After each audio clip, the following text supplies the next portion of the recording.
Okay, so we're going to do some examples here of some limits. Okay, so the first limit we want to do is the limit as x approaches 2 of 4 minus x squared divided by 2 minus x. If we look at this, if we just were to sub into, we'd have 4 minus 2 squared, which is 4. We'd have 0 on the top, and 2 minus 2, which is 0 on the bottom. We have something that looks like 0 over 0. Okay, so this is not defined at 2, so that this expression cannot be evaluated at x equal to 2. But we're going to see what happens when we take the limit as x approaches 2. So one way to do this is to take in numbers, so set it up, so take in numbers that are just less than 2, so 1.9, 1.99, 1.999, see what this evaluates to. Do the same thing for 2.1, 2.01, 2.001, and see what it evaluates to.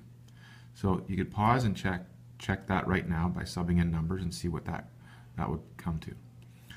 Okay, so now we're going to do this algebraically. So we notice that the top is a difference of squares. Okay, so if that's a difference of squares, we can factor that. So we can factor it so that it looks like this: 2 minus x, 2 plus x. Now 2 minus x is a factor on the top and the bottom. So if this was just an expression without the limit there, we could cancel those out and then write x cannot equal 2. But because we're taking the limit as x approaches 2, it's a given that x is not equaling 2. We're looking at when x approaches 2. Okay, so we can look at this now. Now this becomes nice and easy to evaluate. Okay, so the limit as x approaches 2 of this is quite obvious. As x approaches 2, this approaches 4. So we say then that the limit of that is 4. Okay, and this is a limit of a polynomial, so I should put that in brackets actually. Okay. So the limits of polynomials or any continuous function is just as if you substitute that value in. Another example here. A piece of paper here. Cover some stuff up. Okay, so in this one, we're going to try and find the limit as x approaches 4 of root x minus 2 over x minus 4. This one can be done by subbing in values as well. So you sub in values really close to 4, just less than 4, and just bigger than 4, and look for a pattern. But the algebraic method would be to write this out in a way that you can simplify. If you look at that, 4 minus 4 on the bottom is 0. You're dividing by 0. You can't do that. And root 4, which is 2 minus 2, is going to be 0 on the top. So this is a 0 over 0 limit again. And you can't just sub it in because it's not continuous there. So we need to reduce this to something that is easier to evaluate. So the top is root x minus 2. We know that x is the same as root x squared. Okay? So if we substitute that in for x, now we can do a difference of squares on the bottom. Okay? So we can write that as root x minus 2, root x plus 2. Now we have root x minus 2 as a factor on the top of the bottom. We get rid of that. And we have the limit as x goes to 4 of 1 over root x plus 2. And for this one, we can then just write in 1 over root 4 plus 2, which is just 1 over 4. Okay, so that's that example. Another example over here is this one. So the limit as x approaches 0 of root x plus 1 minus 1 all over x. So this looks familiar to something we've seen before where we had to rationalize the numerator. So as x goes to 0 on this piece goes to 1. 1 minus 1 is 0. We have 0 on the bottom. Okay? So these resemble a lot the ones where we're trying to take the limits for the arc function. So the limit of the arc ended up being a 0 over 0 limit. Okay? So we multiply that by the conjugate on top and the bottom. Okay. And you multiply that out, that's just the difference of squares. Okay, so we're working sort of backwards from this other example over here where we're creating a difference of squares. This one, we're creating a difference of squares by multiplying by something. Okay, when you multiply that out, it's that squared minus the 1 squared. Okay, so it should, if you want to write that in exactly, it's like that. Squared minus 1 squared. Well, okay, so that's equal to the limit of x plus 1 minus 1 over that same thing. Plus 1 minus 1 goes away, and you've got this piece here. Now you can cancel out the x's, because we're taking the limit as x approaches 0, not at 0.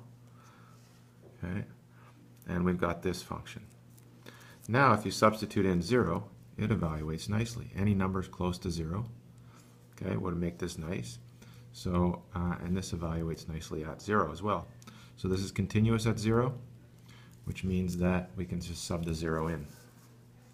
And we get 1/2 as the limit for that one. Okay. Another example over here. What about this one? Well, this one's a little trickier. Okay, so we're factoring a limit here which has a cube in it. So there's a couple ways of doing this, but if we recall from advanced functions, there is a formula for factoring a sum and a difference of cubes, which you'll want to remember for this course. So I'll just slide this up here and show you what they are. So there's a difference of cubes formula. X cubed minus y cubed is x minus y times x squared plus xy plus y squared. Okay, and there's the sum of cubes formula, which we'll also need to remember. For this one, we're going to use the difference of cubes. X cubed minus 27, okay, is the same as x cubed minus 3 cubed. Now when we take the limit as x goes to 3, we again have the 0 over 0 limit. Okay. In all of these, you can plug in numbers that are really close to 3 on either side to see what it evaluates to, so we can check our answer at the end. So this top factors to that. That's our difference of cubes formula for factoring. Okay. And now we can cancel out the x minus 3. And now we just have the limit as x goes to 3 of a polynomial. And polynomials are continuous, so you can just sub in the x equals 3. And you get 27 as a limit. Okay. Now, here's another example where we're going to use a method called substitution. Okay. So in this limit here, we're going to take the limit as x approaches 1 for x to the 1/6 minus 1 over x to the 1/3 minus 1. Okay, so in here, there's a couple ways of doing this, but we're going to use a substitution method. We're going to let u to the 6 equal x. If u to the 6 equals x, then u equals x to the 1/6. So we're going to replace the x to the 1/6 with this u. Now you could have said it the other way around. You could have started off with let u equal x to the 1/6, then u to the 6 equals x. Okay. If that's true, then u squared equals x to the 1/3. Well, that's convenient. So we have u up here and u squared down here. Now we're going to have a difference of squares in the bottom. Okay. As x approaches 1, which is what we want here, we can see that as x approaches 1, u is also going to approach 1. Okay, so sub in values really close to 1 for x, you're going to get u equal to approximately 1. Okay, so their limits are the same. So now we can replace that limit with this. The limit as x approaches 1 is now the limit as u approaches 1. U minus 1 over u squared minus 1. Factor it, we have this function that's continuous at u equal to 1, and we sub it in, we get 1/2. Okay. Right, so another example. Here we've got the limit as x approaches 4 of root x minus 2 over root x cubed minus 8. Okay, so this one's a little bit different. Okay, so we can write this as this, x to the 1/2 minus 2. So put in the powers instead of the square root signs. And we're going to let u equal x to the 1/2. Okay, if u equals x to the 1/2, then u squared equals x. Okay. And u cubed is going to be x to the 3/2. And we have to look at the limit here again. So as x goes to 4, okay, in this one, as x goes to 4, u is going to go to 2, because the square root of 4 is 2. Okay?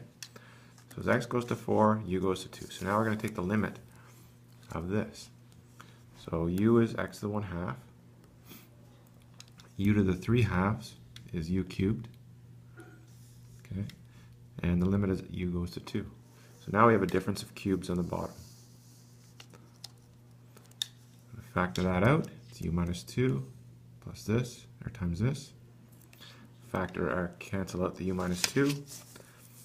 And we have a nice continuous function here at u equal to 2. So we can substitute that in. And we get the limit is 1/12. Another method, okay, is to leave it like this. So here's another approach to this one. So root x minus 2, root x cubed, square root of x cubed minus 8. Okay, you could just bring the cubed on the outside. And then root x is the variable. Use difference of cubes that way without a substitution. Cancel that out. And now you've got this piece, you can substitute x equal to 4 in there, and you get the same answer, 1/12. Okay, so that's it for some examples on limits.